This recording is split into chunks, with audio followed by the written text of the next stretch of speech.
Welcome back to the fun algebra hour of Algebra 1 Common Core. Okay, it's not going to take an hour. It's only going to take like 25 minutes, maybe 20 minutes, who knows.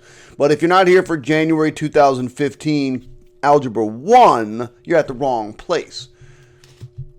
And if you're out of there, then Mr. Krause, or otherwise known as Mr. Answer Key, is going to help you out. This is going to be part 1, 13 through 24.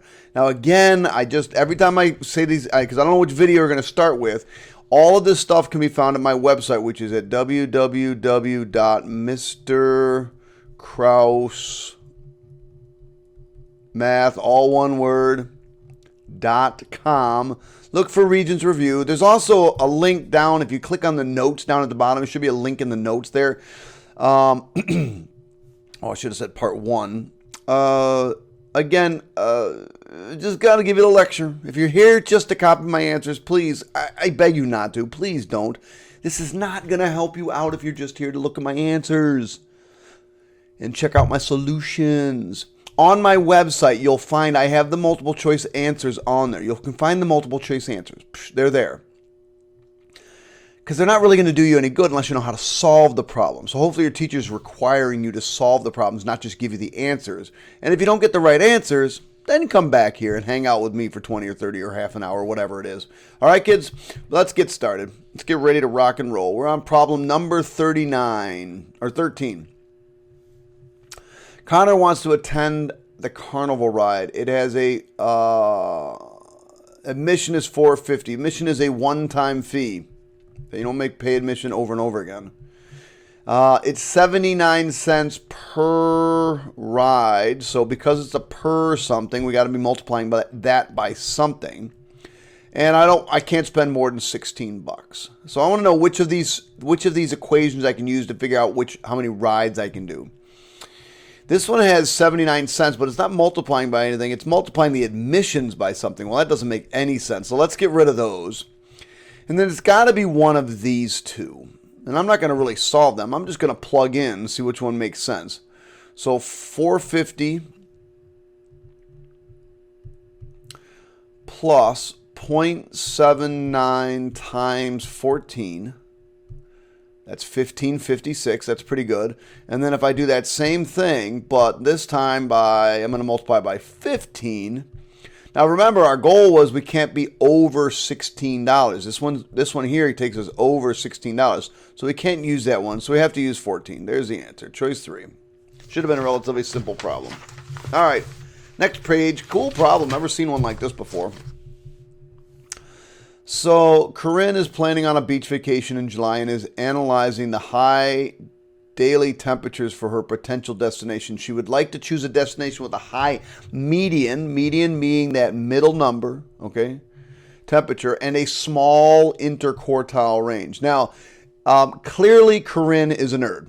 I'm just going to put it out there right now because I don't know of any math teacher I know that goes, geez, I hope we have a place that's got a good median temperature with a very small interquartile range. Yes, because the smaller the interquartile range, the better our vacation.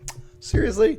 Somebody needs some help. But anyway, what the small interquartile range means that there won't be a lot of fluctuation in the temperature. That's all that means. But they have to use IQR or interquartile range. Just a reminder, IQR is the distance between quartile 1 and quartile 3. So here's what we're doing. We want to find one of these that has a median temperature above 80. Now I'm going to highlight all the medians. Medians, and medians. Those are all the medians. I need the median that's above 80 and has a small interquartile range. Interquartile range is from here to here, from the quartile 1 to quartile 3. Okay? So, this one is not above 85. We're not going to Ocean Beach. Gone. This one is above 85, so we can keep that one. This one, Serene Shores, doesn't look like it's above 80, even though I look like a drunk draw on that thing. Sorry about that. And this one here, has the smaller range from quartile 1 to quartile 3. So we will pick Pelican Beach. What a beach. Some banks charge a fee on a savings account that are left inactive for an extended period of time. They're going to use this equation. Let me highlight it for you. And then the question says is, what is the y-intercept of this? Well, I could graph this, but that would take a long time. But y-intercept, if it's a y-intercept, that means x equals 0. So I could just type this in my calculator. That's right behind my head. 5,000 times 0.98 to the 0. But anything to the 0 power is just 1, so that's really 5,000 times 1, which is just 5,000. Well, what does that represent? That represents the amount of money that was in the bank before it started depreciating. And what's going to happen is you're going to have it up here at 5,000. It's just going to come down slowly. So here it is. 5,000 is the amount of the account initially. There it is, number 3. That's just kind of an understanding question, kids. Let's go to 16. 16 is an algebra question. They want you in number 16 to solve for R. I want you to solve for R. So V equals, this was like the easiest question I've seen in a long time. I want to solve for R. So I'm going to divide by the things I want to get rid of, the pi and the h. Divide by pi and h. Gone, gone, gone, gone. So I get V over pi times h equals r squared. Now I'm going to come through and take the square root of both sides. And I'm done. I believe it is this one. Choice 1. Done. Which equation has the same solutions as this one? I was going to start to factor this one, which I could do. I think actually this does factor. But then I looked at all the answers and they're in completing the square, so I figured, like, oh man, I got to complete the square. Completing the square is not hard. What you do is you write the left side with the first two terms, and I always put a square because that's why I call it completing the square. It's not really the reason it's called completing the square, by the way. Is equal to, and then we're going to bring the 7 off to the right side. So that 7 is going over there. 7 plus square. Whatever square you add to the left side, you have to add to the right side. Ka-ching. Is equal to. Now, we've got to figure out what to put in here. So what goes in here is half of this, which is positive 3. What goes in here is positive 3 squared. 9 and 9. This is 16. So there's my answer. Choice 4.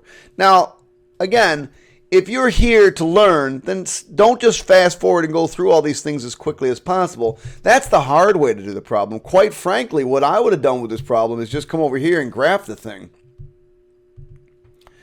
X, oops, forgot to square it. X squared equals, enter. Okay, x squared plus 6x minus 7. Boom. There's what it looks like. Then I'll graph the thing. I can go through and graph all of them, but for right now, since I already know what the answer is, let me just go guess. Remember, if you can do a problem 2 ways and prove that you've got the same answer twice, there's like a 98% chance that you're going to get it right. So we assume that this is the right answer, plus 16. That was the answer we chose. Actually, that's not the answer we chose. It was the plus 3. And it should go right on top. It did not. I don't know where it went. X plus 3 squared.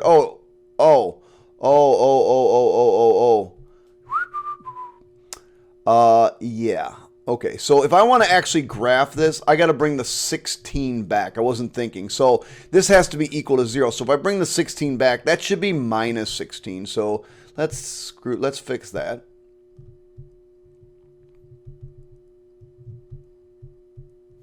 And you'll see that this works. Delete, minus, enter, goes right on top. Hit the tab button, boom. Don't like it. Get rid of it. Give it back. Get rid of it. Bring it back. So there it is. I forgot. You have to actually set it as an equation. So there it is. The two functions, that and that, are graphed on the same set of axes. Which statement is true about the solution of the equation? Now remember, the solution is a point that satisfies both equations. So as I'm going through this, this one says, oh, because it satisfies the one equation, don't care. Oh, because it satisfies the other equation, I don't care. This one because it satisfies both. This one because it satisfies at least one. No, it has to satisfy both equations. It appears as if this is the right answer, but I would check it. Plug the 3 in for y and plug the 6 in for x. So 3 is equal to 6 minus 3, absolute value of 3. That works. And then 3 times, let's see, the x value is 6, plus 3 times 3, yeah, that's 27. And there's the answer. I don't, that one should have been a relatively straightforward, no problem question right there. Write that there, that question there. 19. Look at this. This is Common Core right here. This is like, let's see how much we can scare the kids, because we've got at least one, and that's a long sentence, two, well, there's only 3 sentences it appears, but that one is really long. So let's see what we come up with here. And I think this is actually a particularly nasty question. So Miriam, let's call her Mir for short, uses the function f of t equals n to the 2t. And let's see, Jessica, we'll just call her Jess for short because I'm lazy, is using g of t. You should have used j of t, and m of t would have been more meaningful for us, equals n to the 4t. Where n represents the initial bacteria and t is time in hours. If Miriam starts with 16 bacteria, how many bacteria should Jessica start with to achieve the same amount of growth over time?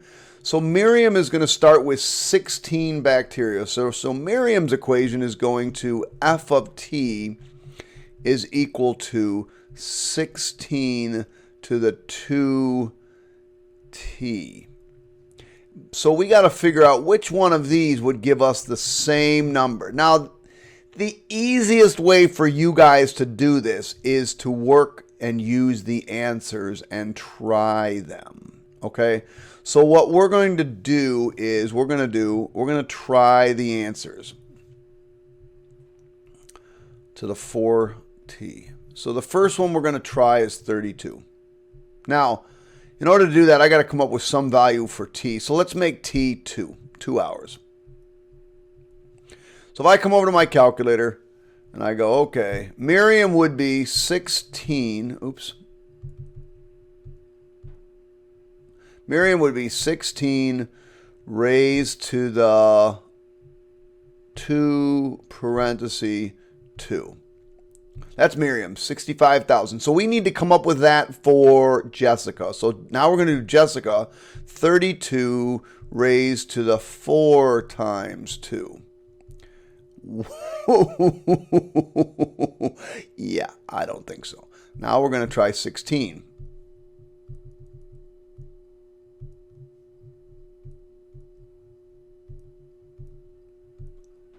Nope, we're still looking for 65,000.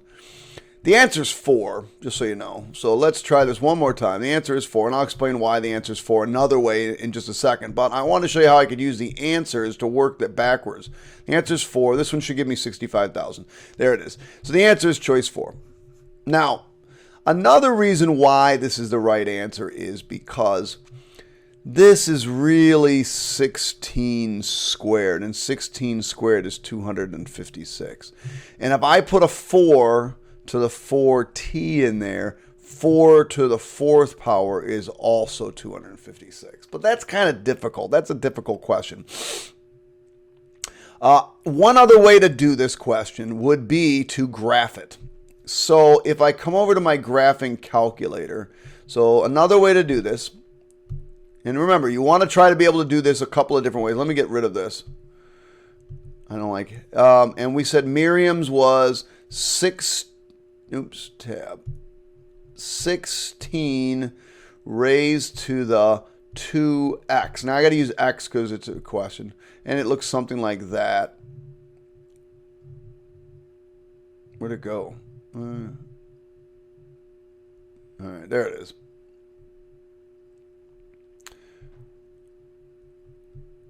There it is. There's that one. So now I want to see which one Jessica. And just so you know, we'll just hit tab. And we'll just do the one I know is the right answer. 4, 4, 4. 4 raised to the 4x. And you'll see that it's going to mirror and just run right over the other one. Run right over it. So graphically, probably that would have been the easiest way to do that problem. All right. Here we go again. Bing, ding, ding, ding, ding, ding. Let's see if we work now. Okay. Ooh, I think I wrote tough question on this one. Yeah, this one's kind of a tough. Is this one tough? So, sort of. F of 0 is equal to 2. That's when, I don't know.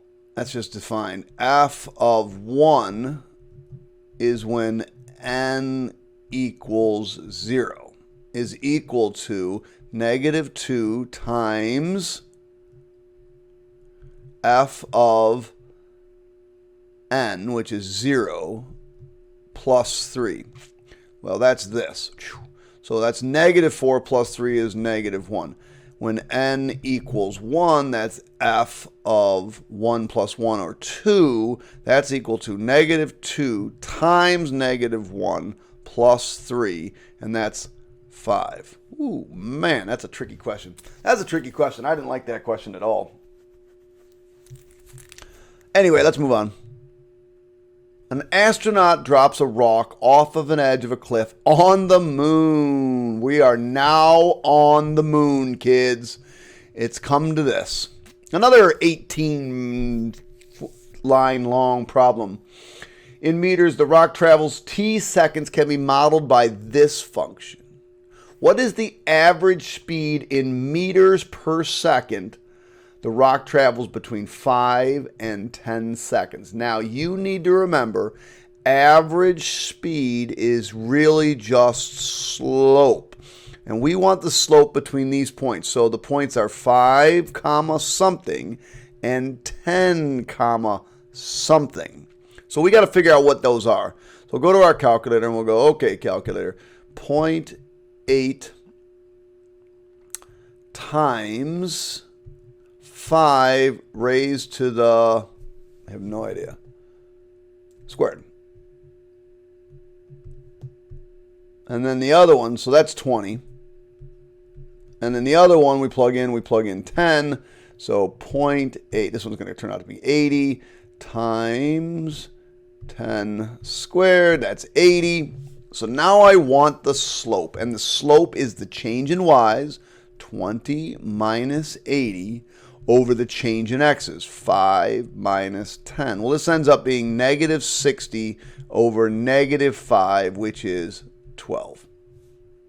Ka-chang! Almost done, kids. We got like 3 problems left. Factored completely. All right, let me just tell you what this word right here means.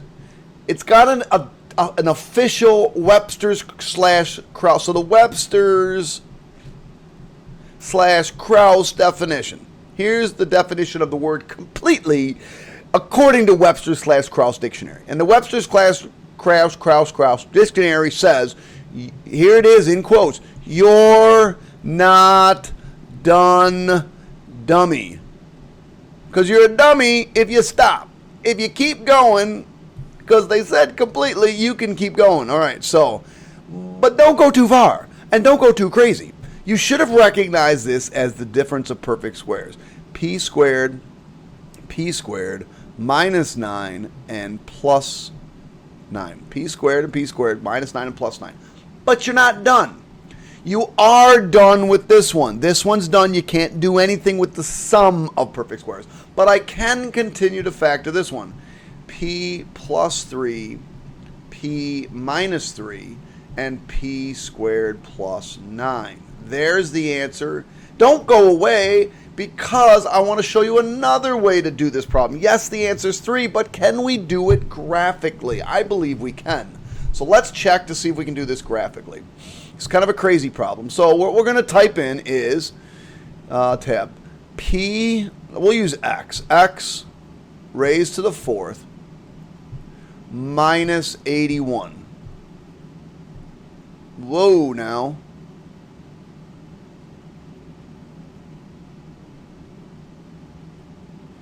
Well, that's kind of crazy. I know it,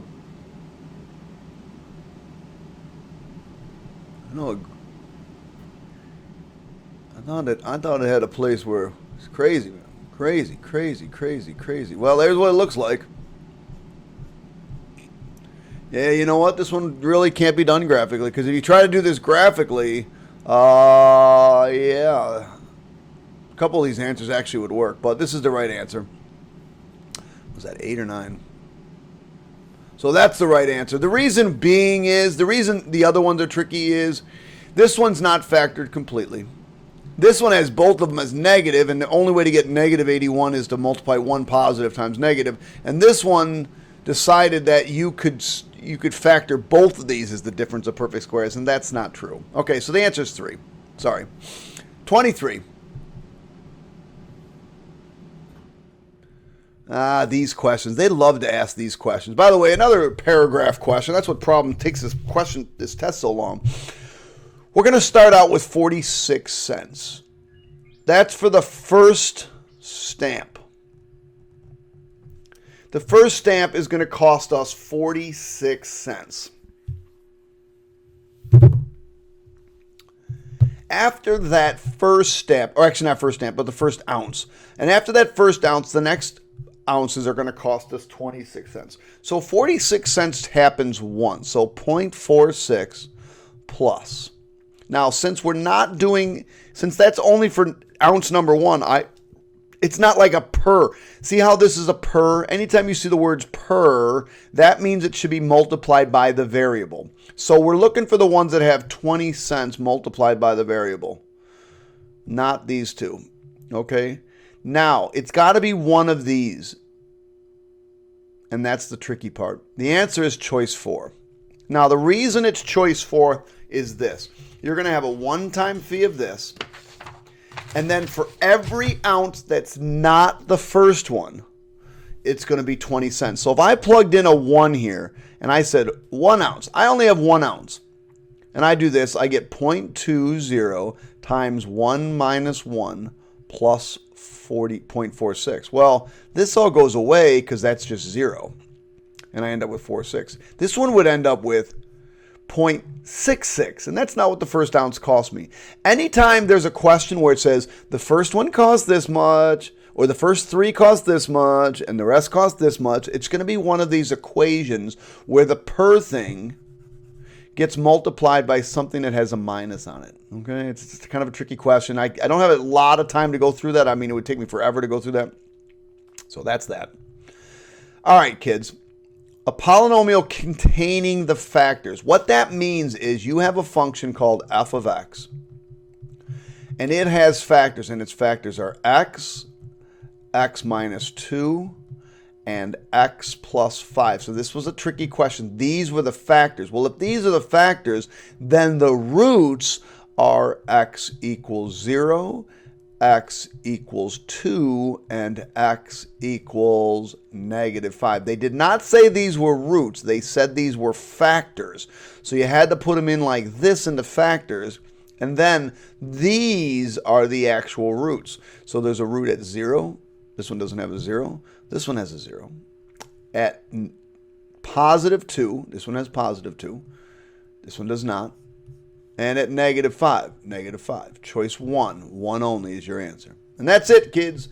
Woo! We just got through part 1, 13 through 24. I hope you learned something. Share. If your friends need some help, share my website, Mr. Krause Math. Share the fact that you can go to YouTube and type in Kendrick Krause, not Kendrick Lamar. That probably give you something more obnoxious, although I can probably sing better than him. Anyway, if you get 100 on your test, let me know about it. I want to know. I'll put you on my Hall of Fame. If you go look at my website, there's a Hall of Fame. You'll notice there aren't very many numbers on there. 20 years of teaching. It's very difficult to get 100. So if you're one of those persons that do get 100, let me know about it. Give me a little heads up. All right, kids, that's it. I am going to ask for proof, though, so don't try to fake me out. Bye. See ya. Catch you on the flip.